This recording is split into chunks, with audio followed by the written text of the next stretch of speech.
kota Semarang yang selalu ramai dengan lalu lintas kendaraan dan aroma makanan jalanan, hidup seorang pengusaha sukses bernama Pak Hadi. Dia adalah pemilik perusahaan catering terbesar di Jawa Tengah yang dikenal dengan nama Hadi Catering Service. Perusahaan ini melayani acara-acara besar, mulai dari pernikahan mewah di Hotel Bintang 5 hingga pesta ulang tahun anak-anak orang kaya. Bisnis Pak Hadi berkembang pesat dalam waktu singkat. 5 tahun lalu, dia masih berjuang dengan usaha kecil-kecilan di pinggiran kota. Tapi sekarang, kantornya berdiri megah di kawasan pusat bisnis dengan puluhan karyawan yang bekerja setiap hari. Pak Hadi adalah pria berusia sekitar 50 tahun dengan tubuh tegap dan rambut yang mulai beruban. Dia selalu berpakaian rapi, kemeja lengan pendek dan celana kain hitam, seolah ingin menunjukkan bahwa dia adalah bos yang mudah didekati. Wajahnya sering tersenyum, tapi ada sesuatu di matanya yang membuat orang merasa tidak nyaman jika terlalu lama menatap. Banyak orang bilang kesuksesannya datang dari kerja keras dan keberuntungan. Tapi di balik itu ada rumor yang beredar.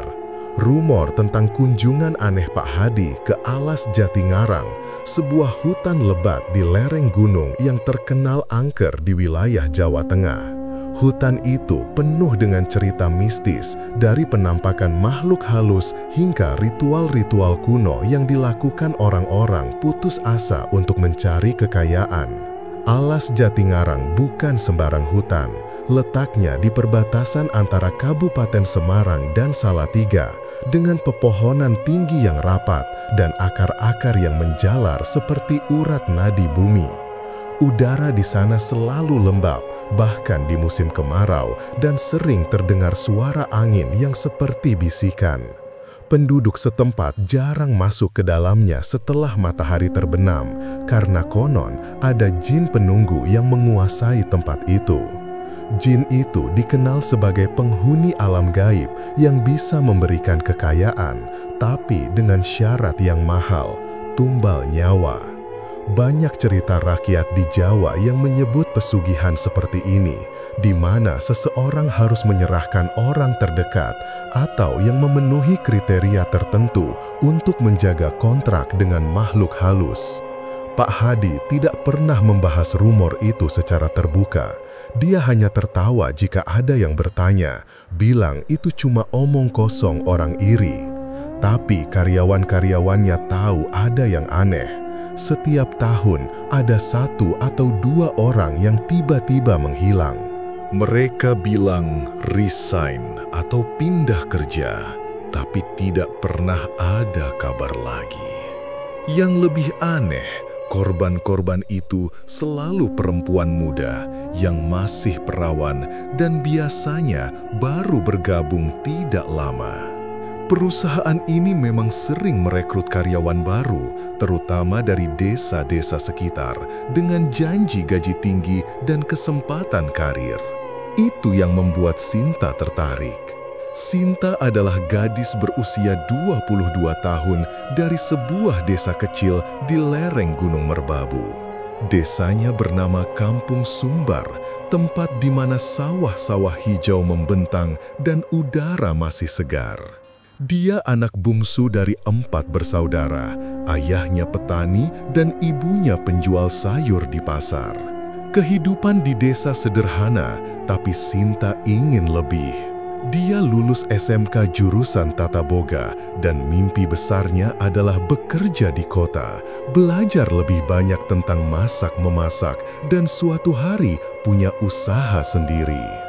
Dia sering mendengar cerita dari tetangga yang bekerja di Semarang tentang gaji bulanan yang cukup untuk kirim uang ke keluarga. Ketika melihat iklan lowongan di Hadi Catering Service di media sosial, Sinta langsung melamar. Formulirnya sederhana, nama, umur, alamat, dan pertanyaan aneh seperti status pernikahan dan apakah sudah pernah berhubungan intim. Sinta menganggap itu biasa, mungkin untuk alasan administratif. Beberapa hari kemudian, Sinta mendapat panggilan interview. Dia naik bus pagi-pagi dari desa, membawa tas kecil berisi baju ganti dan surat lamaran. Perjalanan memakan waktu 2 jam melewati jalan berliku yang penuh truk pengangkut sayur. Saat tiba di Semarang, kota itu terasa hidup. Jalanan dipenuhi mobil, pedagang kaki lima menjajakan gorengan, dan gedung-gedung tinggi menjulang. Kantor Hadi Catering berada di sebuah ruko 3 lantai di kawasan Simpang 5, pusat kota yang selalu ramai. Pintu masuknya berhiaskan logo perusahaan, piring makanan dengan tulisan emas. Sinta disambut oleh seorang resepsionis ramah yang mengantarnya ke ruang tunggu. Interview berjalan lancar. Pak Hadi sendiri yang mewawancarai, duduk di belakang meja kayu besar dengan tumpukan kertas di depannya. Dia bertanya tentang pengalaman Sinta di dapur, kemampuannya mengolah makanan Jawa, dan alasan pindah ke kota. Sinta menjawab dengan jujur, bilang dia ingin mandiri dan bantu keluarga. Pak Hadi mengangguk-angguk, matanya memandang Sinta dari atas ke bawah seolah menilai sesuatu. Akhirnya, dia bilang Sinta diterima mulai besok dengan gaji 2 kali lipat dari yang dia harapkan. Sinta senang sekali, langsung telepon ibunya untuk beri kabar baik. Hari pertama kerja, Sinta tiba pagi-pagi. Kantor sudah sibuk, aroma masakan menyeruak dari dapur belakang. Ada sekitar 30 karyawan, kebanyakan perempuan muda seperti dirinya. Mereka dibagi tugas, ada yang memotong sayur, menggoreng ayam, atau mengemas makanan. Sinta ditempatkan di bagian persiapan hidangan utama, di bawah pengawasan Mbak Rini, seorang wanita berusia 30 tahun yang sudah bekerja 3 tahun di sana. Mbak Rini orangnya tegas tapi baik, selalu ingatkan Sinta untuk hati-hati dengan pisau atau kompor. Kerja di Hadi Catering terasa menyenangkan pada awalnya. Sinta belajar banyak dari resep masakan fusion hingga cara menyajikan makanan untuk acara besar. Gaji pertama datang tepat waktu dan Sinta bisa kirim uang ke desa untuk biaya sekolah adiknya. Tapi lambat laun, Sinta mulai merasakan keanehan. Malam-malam, saat tidur di asrama karyawan yang disediakan perusahaan, sebuah rumah kontrakan sederhana di pinggiran Semarang, dia sering bermimpi buruk.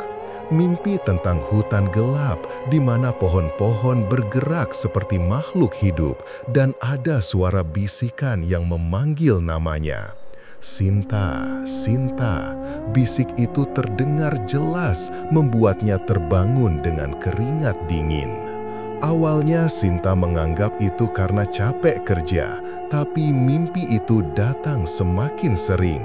Suatu malam, dia melihat sosok tinggi hitam di mimpi itu, berdiri di antara pepohonan dengan mata merah menyala. Sosok itu mengulurkan tangan, seolah ingin menariknya masuk ke kegelapan. Pagi harinya, Sinta cerita ke Mbak Rini saat istirahat makan siang. Mbak Rini diam sebentar, lalu bilang itu mungkin karena stres baru pindah kota. Tapi ekspresi wajahnya aneh, seperti menyembunyikan sesuatu. Keanehan lain muncul di kantor. Sinta perhatikan ada foto-foto karyawan lama di dinding ruang istirahat, seperti galeri kenangan. Beberapa foto perempuan muda tersenyum lebar, tapi di bawahnya ada tulisan hilang kontak atau pindah tanpa kabar. Salah satunya adalah seorang gadis bernama Lina yang mirip Sinta, rambut panjang, kulit sawo matang, dan usia sekitar 20. Lina hilang tahun lalu, tepat setelah acara piknik perusahaan di Alas Jatingarang. Sinta tanya ke rekan kerja lain, tapi mereka hanya geleng-geleng kepala, bilang jangan banyak tanya soal itu. Pak Hadi semakin sering memperhatikan Sinta. Dia beri tugas khusus seperti ikut antar makanan ke acara penting dan beri bonus kecil-kecilan. Sinta senang, tapi ada rasa tidak enak. Suatu hari, saat membersihkan gudang belakang, Sinta temukan sebuah kotak tua berisi buku catatan. Di dalamnya ada daftar nama karyawan perempuan dengan tanda centang di sebelah beberapa nama. Nama Lina ada di sana dengan catatan tumbal tahun lalu. Sinta kaget, tapi sebelum sempat baca lebih lanjut, Mbak Rini datang dan suruh dia kembali kerja. Malam itu, mimpi buruk datang lagi, lebih jelas. Sosok hitam itu bicara, "Kau berikutnya." Hari-hari berlalu, dan Sinta mulai curiga. Dia perhatikan pola, setiap mendekati akhir tahun, Pak Hadi jadi lebih murah hati ke karyawan perempuan muda. Ada bonus, hadiah, tapi juga tatapan aneh. Rumor pesugihan mulai terdengar samar-samar dari obrolan karyawan saat istirahat. Katanya, Pak Hadi dulu miskin, tapi setelah pergi ke Alas Jatingarang, bisnisnya meledak. Konon, dia buat perjanjian dengan jin di sana yang minta tumbal perawan setiap tahun untuk jaga kekayaan. Sinta tidak percaya sepenuhnya, tapi mimpi-mimpi itu membuatnya gelisah. Suatu pagi, Pak Hadi panggil Sinta ke ruangannya. Dia beritahu bahwa Sinta terpilih sebagai karyawan teladan bulan ini dan akan ikut acara team building di Alas Jatingarang akhir pekan depan. Sinta senang campur takut. Dia ingat rumor, tapi coba tepis. Mungkin cuma piknik biasa, pikirnya. Tapi malam sebelum acara, mimpi datang lagi. Kali ini, sosok hitam itu tersenyum, menunjuk ke arah hutan. "Selamat datang, tumbal baru." Sinta terbangun dengan jantung berdegup kencang. Dia putuskan untuk cari tahu lebih lanjut. Diam-diam, dia tanya Mbak Rini tentang Alas Jatingarang. Mbak Rini ragu, tapi akhirnya cerita sedikit. Hutan itu angker, dan acara tahunan perusahaan selalu ada yang hilang. "Hati-hati, Sin," bisik Mbak Rini. Tapi Sinta belum tahu bahwa dia sudah terjebak dalam jaring pesugihan yang lebih dalam. Di desa asalnya, Ibu Sinta merasa tidak enak hati. Dia mimpi anaknya dikejar sesosok dimoton di hutan. Tapi jarak jauh membuatnya hanya bisa doa. Sementara di Semarang, hujan mulai turun deras seperti pertanda buruk. Alas Jatingarang menunggu dengan jinnya yang haus akan tumbal baru. Bisnis Pak Hadi tetap lancar, pesanan catering datang bertubi-tubi. Tapi di balik senyumnya ada kegelapan yang semakin mendekat ke Sinta. Hari acara tiba, bus perusahaan berangkat pagi-pagi membawa karyawan ke hutan. Sinta duduk di belakang, memandang jalan yang semakin sepi. Pepohonan mulai rapat, udara lembab menyusup ke dalam bus. Pak Hadi duduk di depan, tersenyum lebar. "Ini akan jadi pengalaman tak terlupakan," katanya dalam hati. Tapi bagi Sinta, itu mungkin awal dari mimpi buruk yang nyata. Setelah acara team building diumumkan, Sinta mulai merasa gelisah. Dia sudah bekerja di Hadi Catering Service selama hampir 2 bulan, dan semuanya terasa terlalu sempurna. Tapi mimpi buruk itu tidak berhenti. Malam demi malam, sosok hitam di hutan itu muncul dalam tidurnya, memanggil namanya dengan suara yang seperti angin ribut. Sinta sering terbangun tengah malam, tubuhnya basah keringat, dan jantungnya berdegup kencang. Dia coba lupakan, tapi semakin sulit. Di kantor, Sinta semakin dekat dengan Mbak Rini. Mbak Rini adalah karyawan senior, bertanggung jawab atas tim dapur. Dia orangnya pendiam, tapi selalu bantu Sinta saat kesulitan. Mereka sering istirahat bersama di ruang makan belakang, makan nasi goreng sisa catering sambil ngobrol ringan. Suatu hari, saat hujan deras mengguyur Semarang, membuat jalanan banjir dan udara lembab, Sinta akhirnya cerita tentang mimpi-mimpinya. Mbak Rini mendengar dengan serius, matanya melirik ke sana kemari, seolah takut ada yang dengar. Dia bilang mimpi itu mungkin pertanda buruk, tapi tidak jelaskan lebih lanjut. Sinta merasa Mbak Rini tahu sesuatu, tapi belum berani tanya langsung. Hujan musim seperti itu sering terjadi di Jawa Tengah, membuat Semarang terasa lebih suram. Air menggenang di depan kantor dan karyawan harus hati-hati saat pulang. Lampu kantor juga sering mati mendadak, meski listrik kota stabil. Saat itu terjadi, ruangan jadi gelap gulita, hanya diterangi cahaya ponsel. Sinta pernah alami saat kerja lembur, dan saat lampu mati, dia merasa ada bau amis yang tiba-tiba muncul, seperti bau darah atau air sungai busuk. Bau itu hilang saat lampu nyala lagi, tapi membuat bulu kuduknya merinding. Rekan kerja lain bilang itu karena saluran air mampet, tapi Sinta tidak yakin. Lambat laun, Sinta mulai perhatikan pola aneh di kantor. Pak Hadi semakin sering beri perhatian khusus padanya. Dia panggil Sinta ke ruangannya untuk beri bonus kecil, katanya karena kerja bagus. Bonus itu berupa uang tunai dalam amplop merah yang Sinta pakai untuk beli baju baru. Tapi setiap kali bertemu Pak Hadi, Sinta merasa ditatap aneh, seperti sedang dinilai. Matanya yang biasanya ramah, sekarang terlihat dingin, seolah menyembunyikan rahasia. Sinta coba abaikan, tapi mimpi jin semakin nyata.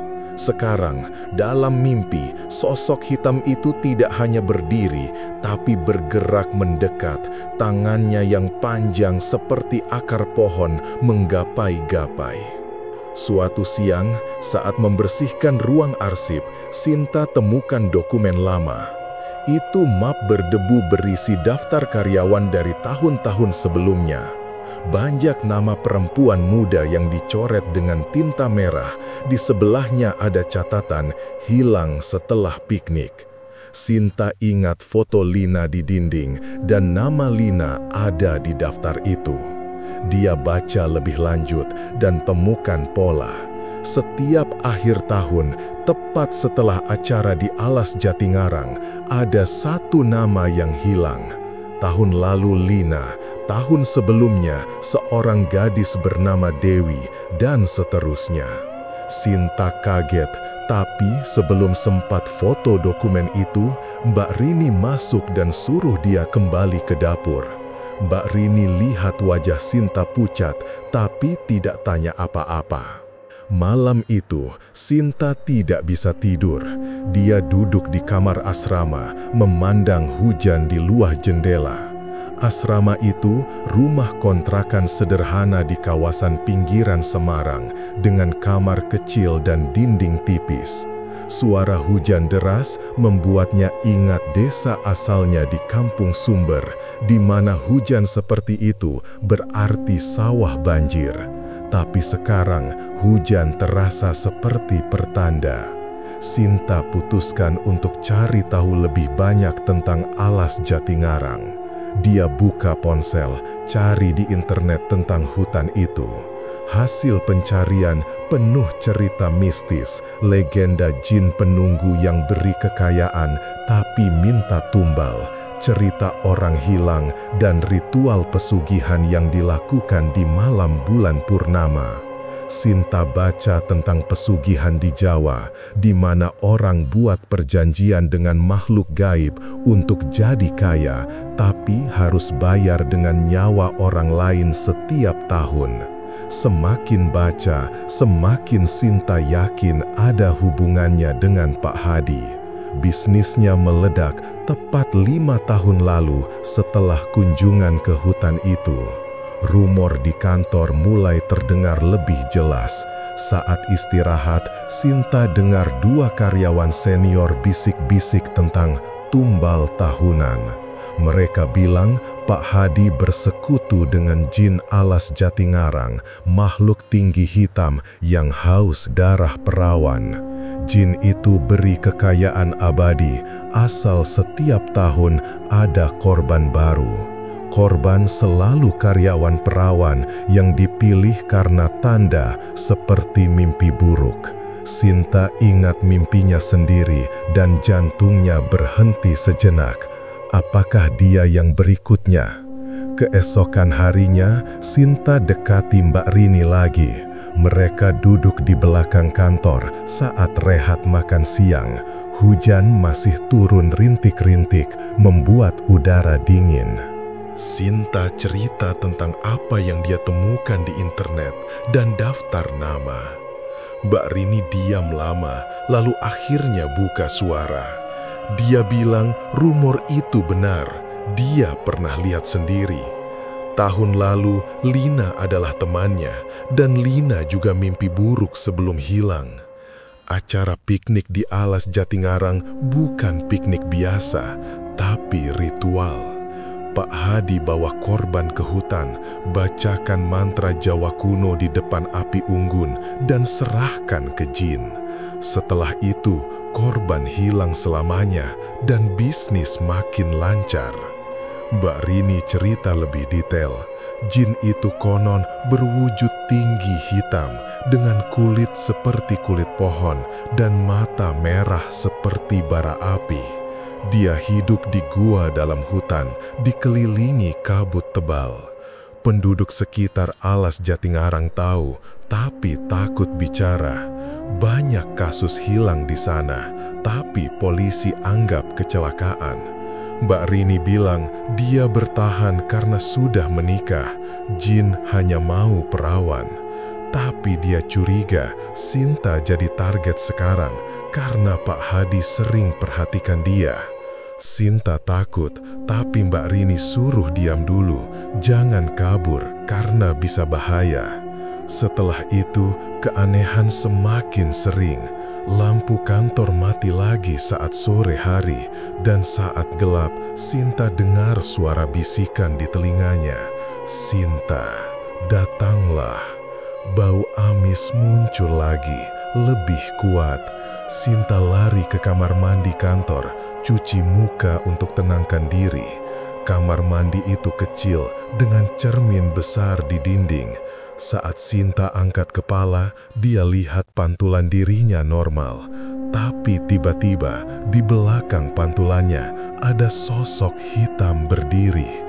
Sosok itu tinggi, mata merah menyala, persis seperti dalam mimpi. Sinta berbalik cepat, tapi tidak ada apa-apa di belakangnya. Saat lihat cermin lagi, sosok itu hilang. Tapi jantung Sinta berdegup kencang, dan dia tahu ini bukan halusinasi. Malam itu, Sinta tidak tidur.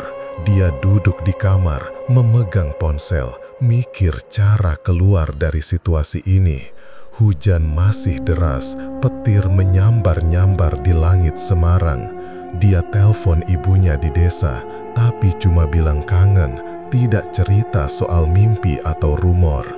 Ibu Sinta bilang dia juga mimpi buruk tentang Sinta, tapi anggap itu karena cuaca buruk. Sinta putuskan untuk tetap kerja, tapi waspada. Acara di alas Jatingarang tinggal seminggu lagi, dan Pak Hadi sudah mulai persiapan. Dia pesan bus besar, beli makanan untuk piknik, dan beritahu karyawan untuk bawa baju ganti. Sementara itu, bisnis Hadi Catering tetap jalan. Ada pesanan besar dari pernikahan di hotel mewah, dan karyawan siapkan makanan. Sinta ikut bantu, tapi pikirannya melayang ke hutan. Dia cari tahu lebih banyak tentang pesugihan. Di internet, dia baca bahwa untuk putus kontrak butuh artefak kuno seperti keris atau batu mustika dari hutan itu sendiri. Tapi berbahaya karena jin bisa marah dan balas dendam. Sinta ingat Mbak Rini bilang ada karyawan yang coba selidiki sebelumnya, tapi malah hilang lebih cepat. Hari-hari menjelang acara, suasana kantor semakin tegang. Lampu mati lebih sering, bau amis muncul di mana-mana, dan beberapa karyawan bilang dengar suara aneh di malam hari. Pak Hadi tetap tenang, tapi matanya sekarang sering melirik Sinta. Dia beri Sinta tugas khusus, siapkan makanan spesial untuk piknik, termasuk daging kambing yang katanya untuk ritual kecil. Sinta lakukan, tapi tangannya gemetar. Mbak Rini bisik-bisik bilang mereka harus rencana sesuatu. Mungkin bawa garam atau air suci dari desa untuk lindungi diri. Di desa Kampung Sumber, Ibu Sinta semakin khawatir. Dia pergi ke dukun setempat, minta lihat nasib anaknya. Dukun bilang ada kegelapan mengintai Sinta, sesuatu dari hutan angker. Ibu Sinta kirim paket ke Semarang, berisi jimat kecil dari kain putih berisi mantra. Sinta terima paket itu dan pegang jimat erat-erat. Tapi apakah cukup? Akhir pekan mendekat dan hujan tidak berhenti. Alas Jatingarang menunggu dengan kabut tebal dan pohon-pohon yang seperti penjaga gaib. Jin di sana lapar dan tumbal baru sudah ditandai. Sinta tahu rahasia sekarang, tapi terlambat untuk mundur. Penampakan di cermin tadi adalah peringatan terakhir. Hari acara team building akhirnya tiba. Pagi itu, cuaca di Semarang masih mendung setelah hujan semalaman, membuat jalanan licin dan udara terasa berat. Bus perusahaan Hadi Catering Service sudah parkir di depan kantor sejak subuh. Mesinnya menyala pelan sambil menunggu karyawan naik. Pak Hadi berdiri di depan bus, memakai jaket hitam dan celana jeans, tersenyum lebar ke semua orang. Dia bilang acara ini untuk mempererat tim dengan agenda piknik, makan bersama, dan permainan sederhana di alam terbuka.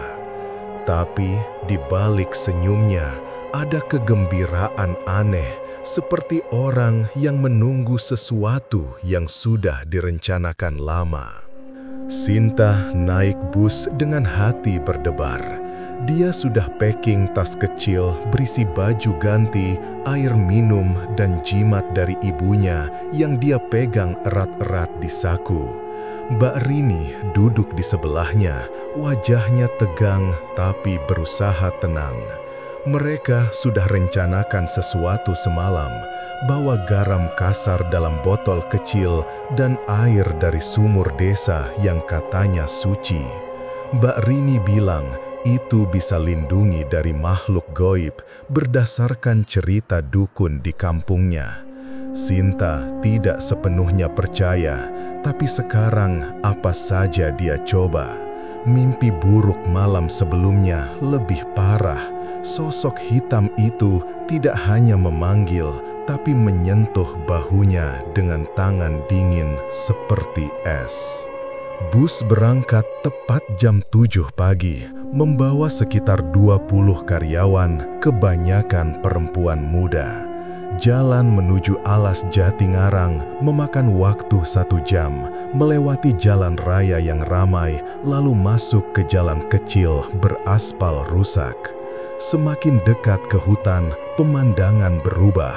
Sawah-sawah hijau diganti pepohonan rapat, udara semakin lembab, dan kabut tipis mulai muncul di antara bukit. Alas Jatingarang terletak di lereng gunung, area konservasi yang jarang dikunjungi wisatawan karena reputasinya yang angker. Penduduk sekitar bilang hutan itu penuh jebakan alam, seperti akar pohon yang menjalar di tanah seperti ular, dan sungai kecil yang bisa banjir tiba-tiba. Saat bus berhenti di pinggir hutan, Pak Hadi turun lebih dulu dan arahkan semua orang ke area piknik yang sudah disiapkan. Itu sebuah lapangan kecil di tepi hutan dengan meja lipat dan kursi yang dibawa dari kantor. Ada makanan catering sederhana, nasi bungkus, ayam goreng, dan buah-buahan. Karyawan mulai santai makan sambil ngobrol tentang kerjaan. Sinta ikut, tapi matanya sering melirik ke dalam hutan. Pohon-pohon tinggi menjulang, daunnya lebat menutupi langit, membuat siang hari terasa seperti senja. Angin berhembus pelan, membawa suara daun bergesek yang seperti bisikan samar. Pak Hadi umumin agenda hari itu. Pagi makan bersama, siang permainan tim seperti tarik tambang, dan malam api unggun untuk cerita-cerita. Dia bilang acara malam adalah yang paling spesial untuk rayakan kesuksesan perusahaan. Sinta perhatikan Pak Hadi bawa tas hitam besar yang isinya tidak dibuka sepanjang siang. Mbak Rini bisik ke Sinta bahwa tas itu mungkin berisi alat ritual seperti lilin atau benda kuno.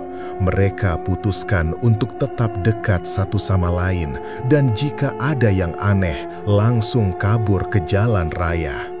Siang berlalu dengan permainan. Karyawan tertawa saat tarik tambang, meski tanah basah membuat mereka tergelincir. Sinta ikut, tapi pikirannya melayang. Dia ingat cerita Mbak Rini tentang ritual. Pak Hadi akan pilih korban saat malam, bawa ke dalam hutan, dan mulai mantra. Jin akan datang saat bulan purnama naik dan ambil tumbal. Hari itu bulan hampir purnama, langit malam pasti terang. Sinta lihat Pak Hadi sering meliriknya, dan saat permainan selesai, dia panggil Sinta sebagai karyawan teladan untuk bantu siapkan api unggun. Sore menjelang, matahari mulai turun. Kabut semakin tebal, menyelimuti lapangan seperti selimut putih. Karyawan mulai nyalakan api unggun di tengah lapangan, tumpuk kayu kering yang dibawa dari bus. Api menyala besar, asapnya naik ke atas, membawa aroma kayu bakar yang khas. Semua duduk melingkar di sekitar api, makan camilan malam. Udara semakin dingin, angin berhembus lebih kencang, membuat daun-daun bergoyang seperti tangan yang melambai. Malam tiba cepat, bulan purnama muncul di langit, cahayanya menerangi hutan dengan warna perak. Pak Hadi berdiri di depan api, wajahnya disinari cahaya jingga. Dia mulai cerita tentang sejarah perusahaan, bagaimana dulu dia miskin, tapi sekarang sukses berkat bantuan dari alam. Kata-katanya samar, tapi Sinta tahu maksudnya. Mbak Rini pegang tangan Sinta di bawah selimut, tangannya dingin karena takut. Tiba-tiba, Pak Hadi keluarkan buku kecil dari tas hitamnya. Buku berisi tulisan Jawa kuno. Dia mulai bacakan mantra, suaranya pelan tapi jelas, seperti nyanyian aneh yang bergema di hutan. Angin langsung berubah, suaranya seperti tangisan bayi menusuk telinga. Kabut semakin tebal, menyelimuti kelompok sampai sulit lihat satu sama lain. Karyawan mulai gelisah, tapi Pak Hadi lanjut baca. Sinta merasa tubuhnya berat, seperti ada yang tarik dari belakang. Dia lihat ke hutan, dan di antara pohon ada bayang-bayang bergerak. Bayang itu seperti tangan gaib, panjang dan hitam merayap di tanah. Mbak Rini bisik bahwa ritual sudah mulai dan Sinta adalah target. Pak Hadi panggil nama Sinta, bilang dia terpilih untuk upacara spesial. Dia suruh Sinta maju ke depan api. Sinta ragu, tapi kakinya seperti bergerak sendiri, tertarik oleh kekuatan aneh. Mbak Rini coba tahan, tapi angin kencang pisahkan mereka. Sinta berdiri di depan Pak Hadi. Api unggun menyala lebih besar, panasnya terasa seperti api neraka. Pak Hadi lanjut mantra, suaranya semakin keras, memanggil nama jin alas Jatingarang. Tiba-tiba hutan bergoyang, pohon-pohon seperti hidup, akarnya bergerak di tanah seperti ular yang bangun.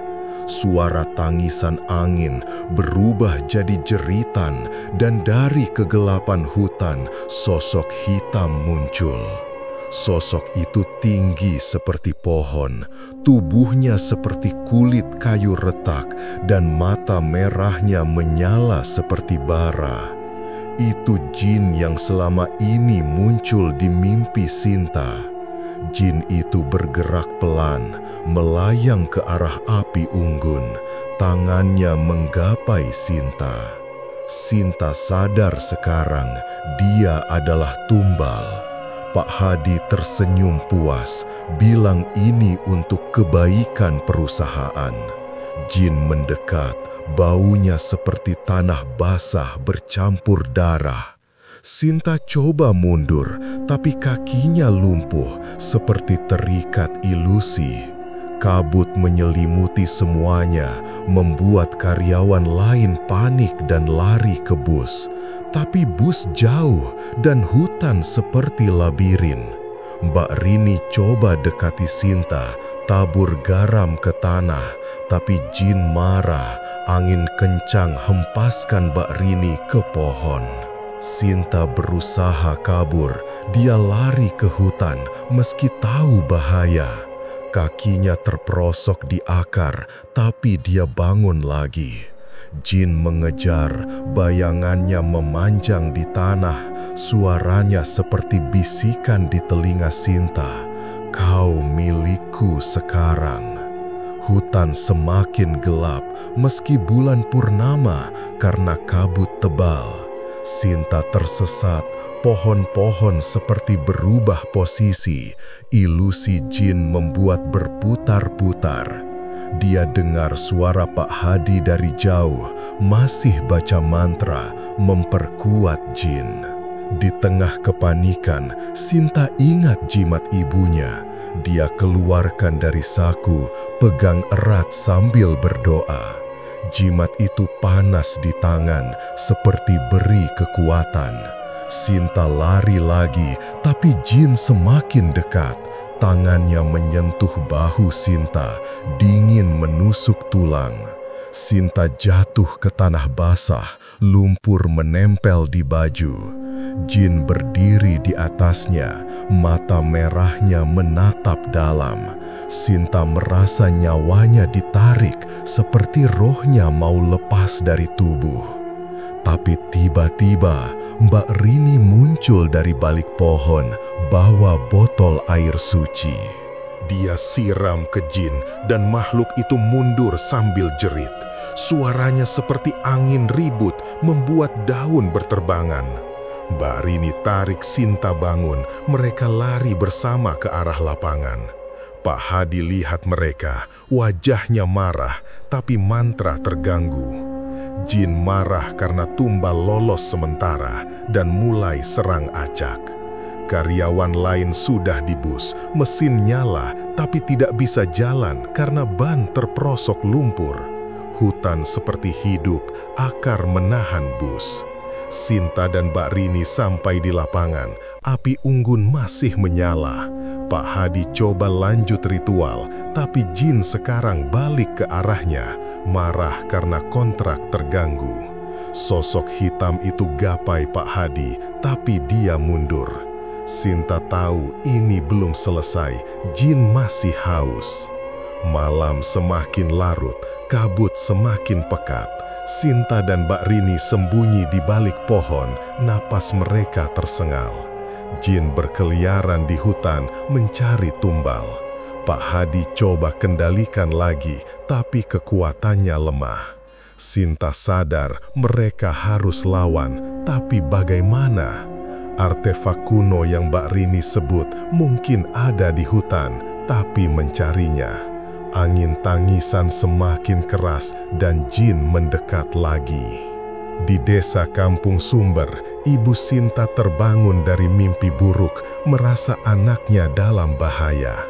Dia pergi ke dukun lagi, minta bantuan, tapi jarak jauh, hanya doa yang bisa dikirim. Di alas Jatingarang, pertarungan baru mulai. Sinta tahu jika tidak lawan sekarang, dia tidak akan pulang. Setelah Mbak Rini siram air suci ke jin, makhluk itu mundur sementara. Tubuhnya seperti meleleh di bawah cahaya bulan purnama. Asap hitam naik dari kulitnya yang seperti kayu retak, dan suaranya bergema seperti angin ribut yang marah. Sinta bangun dari tanah basah, tubuhnya gemetar karena dingin dan takut. Lumpur menempel di baju dan rambutnya, tapi adrenalin membuatnya kuat. Mbak Rini tarik tangannya dan mereka lari kembali ke lapangan piknik yang sekarang kaos. Api unggun masih menyala liar, tapi angin gaib membuat nyalanya menari-nari seperti ular api. Karyawan lain berhamburan ke bus, tapi ban bus masih terperosok di lumpur, dan akar pohon seperti sengaja menahan roda. Pak Hadi berdiri di tengah lapangan, buku mantra masih di tangan, wajahnya pucat, tapi mata penuh amarah. Dia lihat Sinta dan Mbak Rini lolos dan mulai baca mantra lagi untuk panggil jin kembali. Suaranya bergema di hutan, campur dengan suara hujan yang tiba-tiba turun deras. Hujan musim di Jawa seperti itu, datang mendadak dan membuat segalanya basah kuyup. Air mengguyur dari langit hitam, membuat tanah jadi becek dan sulit berlari. Aroma tanah basah bercampur bau amis dari jin, menusuk hidung seperti bau mayat busuk. Sinta dan Mbak Rini sembunyi di balik pohon besar, napas mereka tersengal. Mereka tahu ritual belum selesai, dan jin masih mengintai di kegelapan. Mbak Rini bilang dia tahu cara lawan jin ini dari cerita korban sebelumnya. Tahun lalu, Lina pernah cerita tentang artefak kuno di hutan, sebuah keris tua yang konon bisa usir makhluk gaib. Keris itu tersembunyi di goa kecil di dalam alas Jatingarang, tempat jin biasa bersembunyi. Mbak Rini ingat, Lina bilang keris itu milik leluhur Jawa, diukir dengan mantra pelindung, dan bisa putus kontrak pesugihan jika ditusuk ke tanah ritual. Sinta ragu, tapi tidak ada pilihan lain. Mereka putuskan untuk cari goa itu, sementara Pak Hadi sibuk kendalikan jin yang marah. Hutan semakin gelap karena hujan, kabut tebal menyelimiti seperti asap rokok raksasa. Sinta dan Mbak Rini lari pelan, pegang tangan satu sama lain agar tidak tersesat. Pohon-pohon seperti hidup, cabangnya bergoyang meski angin pelan, dan akar menjalar di tanah seperti jebakan. Mereka dengar suara gamelan gaib dari jauh, nada-nada tinggi yang seperti tangisan perempuan, khas legenda Jawa tentang pesugihan yang gagal. Suara itu membuat bulu kuduk merinding, tapi mereka lanjut. Setelah berjalan beberapa menit, melewati sungai kecil yang airnya hitam karena lumpur, mereka temukan goa. Goa itu kecil, mulutnya tertutup akar dan daun, tapi di dalam ada cahaya samar dari lumut bercahaya.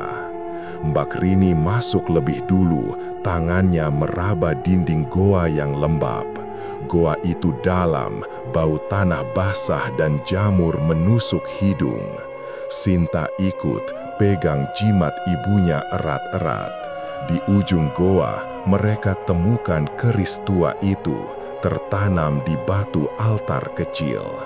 Keris berbentuk melengkung, gagangnya dari kayu hitam dengan ukiran mantra Jawa kuno. Mbak Rini tarik keris itu, dan saat disentuh, keris bergetar seperti hidup, panas di tangan. Mereka tahu ini senjata yang bicari. Tapi saat mau keluar goa, tiba-tiba ada suara dari luar, langkah kaki berat. Ternyata salah satu karyawan, seorang pria bernama Mas Joko, sudah menunggu di mulut goa. Mas Joko adalah karyawan lama, biasanya diam dan kerja di bagian pengiriman. Tapi sekarang wajahnya berbeda, matanya merah seperti jin, dan dia tersenyum sinis. Ternyata Mas Joko adalah antek Pak Hadi yang sudah lama tahu rahasia pesugihan. Pak Hadi janjikan dia bagian dari kekayaan jika bantu jaga ritual. Mas Joko sudah ikut sejak tahun lalu, bantu pilih korban dan tutupi hilangnya Lina. Dia lihat Sinta dan Mbak Rini masuk gua dan langsung lapor ke Pak Hadi lewat ponsel yang sinyalnya anehnya kuat di hutan. Mas Joko maju, tangannya memegang pisau dapur dari tas piknik. Dia coba rebut keris dari Mbak Rini, tapi Mbak Rini lawan. Mereka bergulat di mulut gua, hujan deras membuat tanah licin. Sinta bantu, tarik Mas Joko dari belakang, tapi pria itu kuat. Dia hempaskan Sinta ke tanah dan pisau menyayat lengan Mbak Rini. Darah mengalir, campur air hujan. Mbak Rini jatuh, tapi keris masih di tangannya. Sinta ambil batu dari tanah, pukul kepala Mas Joko. Pria itu terhuyung, tapi tidak jatuh. Dia tertawa, suaranya seperti campur dengan bisikan jin, bilang kontrak pesugihan tidak bisa diputus begitu saja. Saat itu, jin muncul lagi dari kegelapan hutan. Sosok hitam itu lebih besar sekarang, marah karena ritual terganggu. Mata merahnya menyala terang dan tangannya menggapai ke arah gua. Hujan semakin deras, petir menyambar di langit, menerangi hutan sesaat. Jin hempaskan pohon-pohon di sekitar, akar beterbangan seperti cambuk. Mas Joko mundur, tapi jin tidak bedakan, tangannya gapai antek itu juga. Mas Joko jerit saat disentuh, tubuhnya seperti layu, kulitnya retak seperti kayu kering. Dia jatuh ke tanah, hilang nyawa dalam sekejap. Pengkhianatan balik ke dirinya sendiri. Sinta dan Mbak Rini lari keluar gua, bawa keris. Mereka kembali ke lapangan, di mana Pak Hadi masih berdiri di depan api unggun yang sekarang hampir padam karena hujan.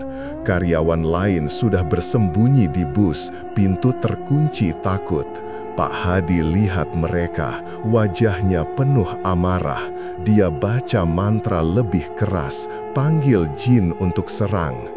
Jin datang, tubuhnya melayang di atas lapangan, suaranya seperti guntur.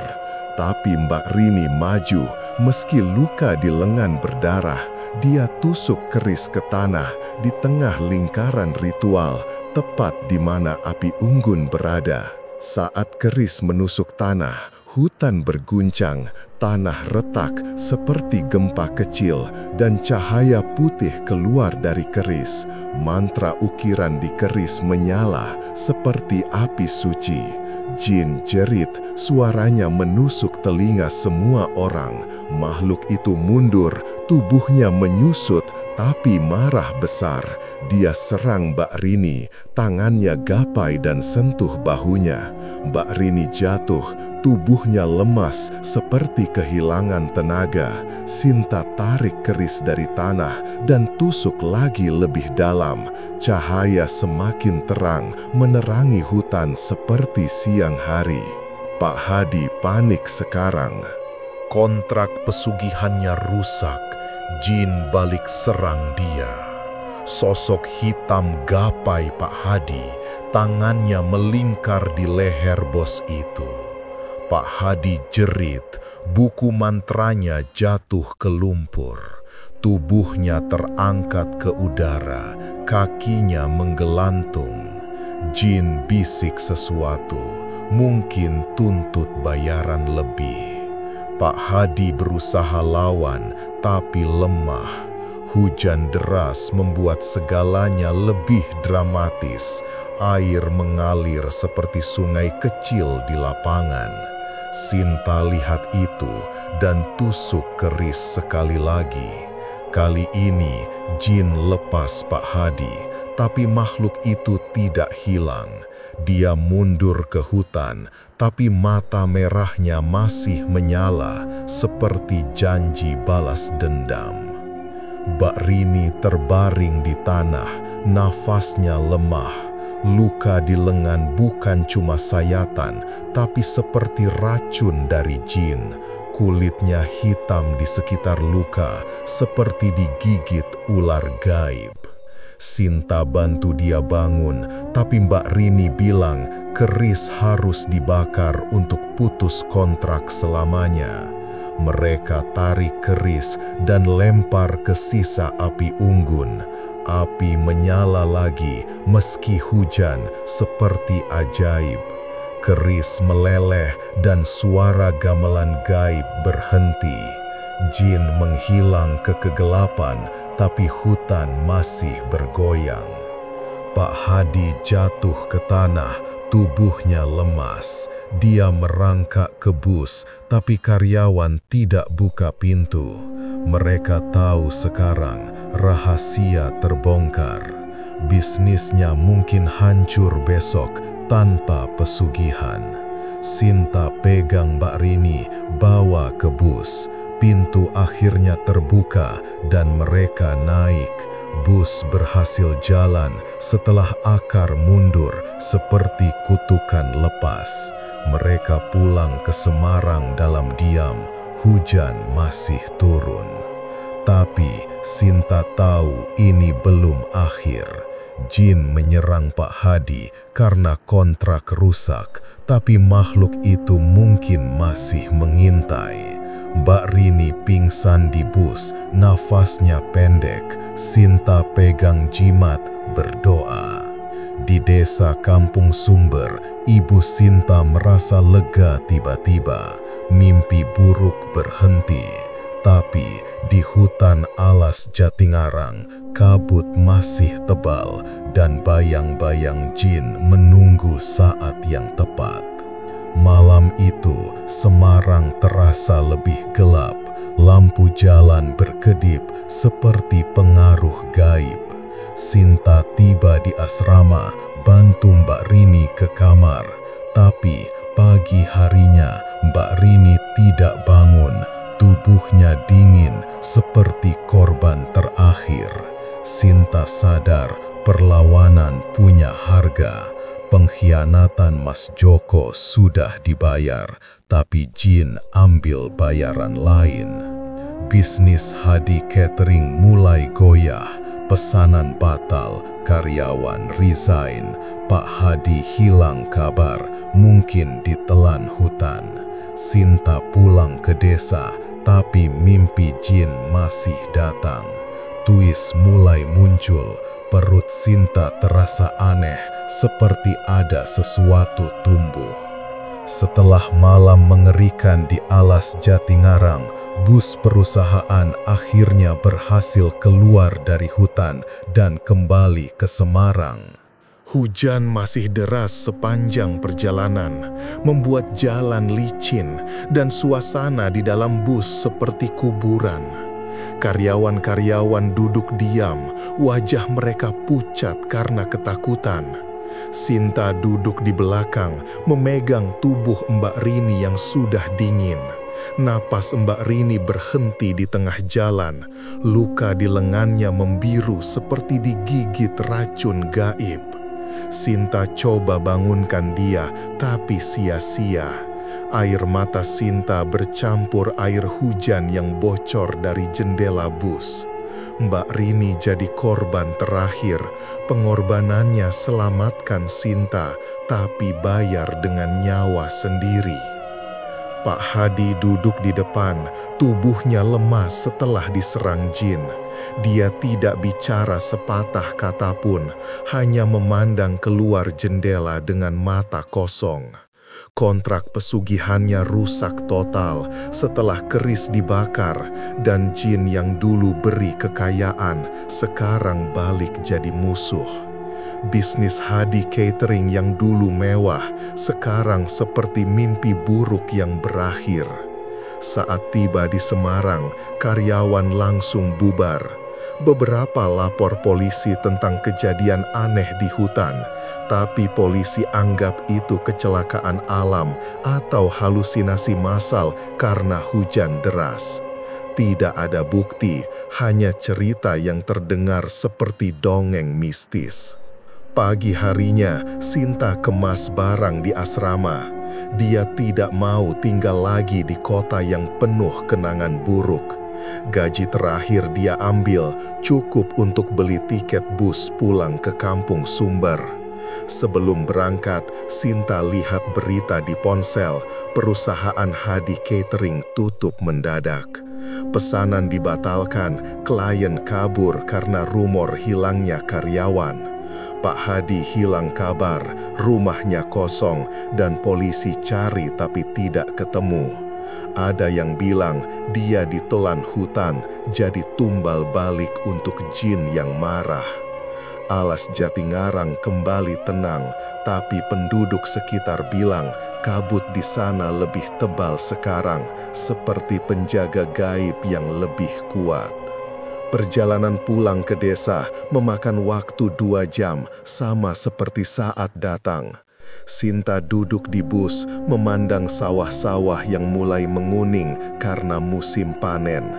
Udara desa terasa segar, jauh dari bau amis di Semarang. Saat tiba di kampung Sumbar, Ibu Sinta sudah menunggu di depan rumah kayu sederhana mereka. Ibu peluk Sinta erat-erat, bilang dia mimpi buruk tapi sekarang lega. Sinta cerita sedikit tentang kerja di kota, tapi tidak sebut soal pesugihan atau jin. Dia bilang Mbak Rini sakit mendadak dan perusahaan tutup. Ibu Sinta angguk, tapi matanya curiga. Dia kasih Sinta minum jamu dari daun-daun lokal, katanya untuk usir pengaruh buruk. Hidup di desa kembali normal bagi Sinta. Dia bantu ayah di sawah, tanam padi dan jagung seperti dulu. Adik-adiknya senang kakak pulang. Mereka main di sungai kecil dekat rumah. Kampung Sumber tenang dengan rumah-rumah bambu dan ayam berkeliaran di halaman. Malam hari, suara jangkrik dan angin sepoi membuat tidur nyenyak. Tapi bagi Sinta, mimpi buruk tidak berhenti. Malam pertama pulang, sosok hitam muncul lagi dalam tidur. Kali ini tidak di hutan, tapi di sawah desa, berdiri di antara padi yang bergoyang. Mata merahnya menyala dan bisikannya jelas. Kutukan belum selesai. Sinta terbangun berkeringat, tapi coba abaikan. Hari-hari berlalu dan Sinta mulai rasakan perubahan di tubuhnya. Perutnya sering mual pagi hari, seperti masuk angin. Ibu Sinta bilang mungkin karena capek perjalanan, tapi mual itu datang setiap hari. Sinta ingat malam di hutan saat jin sentuh bahunya. Sentuhan dingin itu seperti meninggalkan sesuatu. Dia pergi ke bidan desa, seorang wanita tua yang tahu soal kesehatan tradisional. Bidan periksa dan bilang Sinta hamil sekitar 2 bulan. Sinta kaget karena dia masih perawan, tidak pernah dekat laki-laki. Bagaimana bisa hamil? Bidan bilang mungkin salah hitung, tapi Sinta tahu ini bukan kehamilan biasa. Mimpi semakin sering, sosok hitam sekarang bicara lebih banyak, bilang anak di perut Sinta adalah miliknya, hadiah dari pesugihan yang rusak. Sinta ingat legenda Jawa tentang jin yang bisa hamili perempuan tanpa sentuh fisik sebagai kutukan atau balas dendam. Di desa ada cerita lama tentang perempuan yang kena pesugihan, lalu lahir anak aneh dengan mata merah atau kulit hitam. Sinta takut, tapi tidak bisa cerita ke siapa-siapa. Ibu Sinta curiga, tapi anggap kehamilan itu dari kota. Mungkin Sinta bohong soal perawan. Bisnis Pak Hadi benar-benar hancur. Berita di koran lokal bilang perusahaan bangkrut, aset dijual untuk bayar hutang. Karyawan lama cerita kemana-mana tentang malam di hutan, membuat rumor pesugihan menyebar di Semarang. Polisi selidiki hilangnya Pak Hadi, tapi tidak temukan jejak. Ada yang bilang mayatnya ditemukan di alas Jatingarang, tubuhnya kering seperti pohon mati, tapi itu cuma gosip. Hutan itu sekarang dijauhi orang, bahkan penduduk sekitar pasang pagar gaib dengan mantra dari dukun. Sinta coba hidup normal di desa. Dia bantu ibu jual sayur di pasar, tapi perutnya mulai membesar. Anak di dalam gerak aneh, seperti tendangan yang terlalu kuat untuk usia kehamilan. Malam hari, Sinta sering dengar bisikan di luar rumah. Suara angin seperti nama anak yang belum lahir. Dia pergi ke dukun desa, seorang kakek tua yang tahu soal alam gaib. Dukun bilang, kutukan pesugihan sulit putus, jin alas Jatingarang kuat dan dendam. Dia kasih Sinta jimat baru dari akar pohon di gunung, tapi bilang anak itu mungkin campuran dunia nyata dan gaib. Waktu berlalu, musim hujan datang lagi ke Jawa Tengah. Sawah banjir membuat kerja di ladang berhenti. Sinta duduk di rumah, pegang perut yang semakin besar. Mimpi sekarang lebih jelas. Jin bilang anak itu akan lahir dengan kekuatan dan akan tuntut lebih banyak tumbal. Sinta ingat pesan moral dari kejadian ini. Kekayaan instan dari pesugihan selalu bayar mahal. Bukan cuma nyawa, tapi juga jiwa. Pak Hadi dapat kekayaan, tapi hilang segalanya. Sinta selamat, tapi sekarang bawa beban baru. Suatu malam, saat hujan deras seperti di hutan dulu, Sinta rasakan kontraksi. Ibu panggil bidan dan proses lahir dimulai di rumah. Cahaya lilin menyala redup, angin berhembus kencang di luar. Anak lahir setelah jam-jam panjang, tapi bukan tangisan bayi yang terdengar. Mata anak itu merah menyala sesaat, lalu normal. Kulitnya sawo matang seperti Sinta, tapi ada tanda hitam di bahu seperti cap jin. Sinta pegang anak itu, campur takut dan sayang. Dukun bilang anak ini bisa jadi berkah atau kutukan, tergantung bagaimana dibesarkan. Tahun-tahun berikutnya, Sinta besarkan anaknya di desa. Anak itu tumbuh cepat, pintar tapi aneh. Dia sering mimpi hutan dan mata merah muncul saat marah. Sinta tahu jin masih mengintai, mungkin tunggu saat anak besar untuk lanjut pesugihan. Alas Jatingarang tetap angker, kabutnya tidak pernah hilang. Penduduk bilang ada penampakan baru di sana, sosok perempuan seperti Mbak Rini berkeliaran mencari keadilan. Sinta belajar dari pengalaman, jangan tergoda kekayaan mudah, karena harga selalu lebih mahal dari yang dibayang. Desa tetap tenang, tapi bagi Sinta, kegelapan belum benar-benar berakhir. Setiap malam bulan purnama, dia dengar bisikan dari gunung, seperti panggilan dari masa lalu.